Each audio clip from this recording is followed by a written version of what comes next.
Hi there. My name's Adam Berman. I'm Deputy Director at Energy UK, which is the industry body for the energy sector in the UK.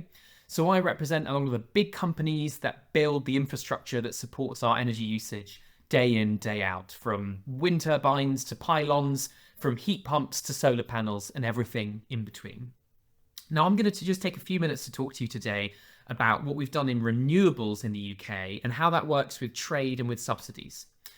For about 20 years now, the UK has introduced a whole set of different subsidies to try and incentivise the building of renewables in the UK. That primarily means wind and solar.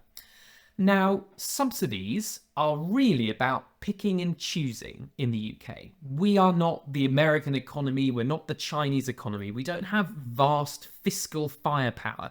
We can't subsidise every technology under the sun. We have to pick some favourites. We have to pick some technologies that we think are going to be of more strategic importance to us and relevance to us than any others. One really good example of that is offshore wind. Offshore wind in particular, we do have some onshore wind, but offshore wind has been a real success story. Now, the reason why you would put in place a subsidy is to try and incentivize something and to try and bring down the price of that technology. All technologies, when they're newer, they're more expensive. So what do you need in order to bring the price down? You need something like a government to step in and try and de-risk that technology, try and incentivize international investors to come in and build it. And over time, as you get more demand for these products, you get greater supply chain, greater economies of scale, that technology gets cheaper. That's what's happened to offshore wind, and we've seen a remarkable growth in offshore wind over the last 10 to 15 years, which has been built primarily off the back of government subsidies.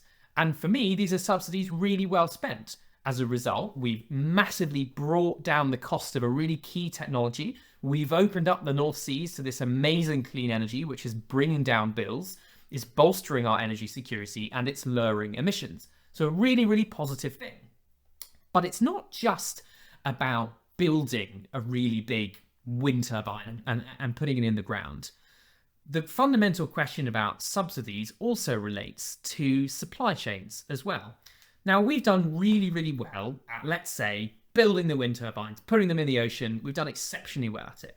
But we've done quite poorly at securing manufacturing jobs that support the supply chain for key components, everything from wind turbines to cables that run under the ocean. And there's a question of how much should we want of that in the UK? Again, we're not going to be able to bring every single job for every single component into the UK, but maybe there are a few areas that we'd want to do that for, and we might want to provide subsidies to a particular manufacturing facility, a factory, let's say a turbine factory, accompanied by some skills training, something like that, to try and incentivize that supply chain. And that can work, as long as we do it in a way that's compliant with the World Trade Organization rules. That can be a really positive step, and we have done that in a few places. But I think the really interesting example when it comes to supply chain is solar. We've subsidised a lot of solar over the last 20 years or so, and whilst we have brought down prices a bit through that subsidisation, actually the main thing that's brought down prices in the last few years is that China has begun to manufacture a lot of solar technology. They've really viewed it as a big new strategic industry for them, to such an extent that they actually produce about 80% of all solar components sold anywhere around the world at any given time. That presents a really interesting question for a country like the UK. Should we turn around to China and say, oh, this is a country where we have some real geopolitical questions around it? Should we not try and diversify some of our supply chain so it comes from different countries, so we're not just so reliant on China? But that would increase costs. And at the moment, the benefit of the solar from China is that it's killing two birds with one stone. It's both benefiting the Chinese economy, but also benefiting British consumers who are putting solar panels on their homes, and they've got lower bills as a result. So when we look at something like solar from China, of course, we could intervene and we could decide we would like to domesticate some of that solar manufacturing in the UK. We want jobs for British people in solar.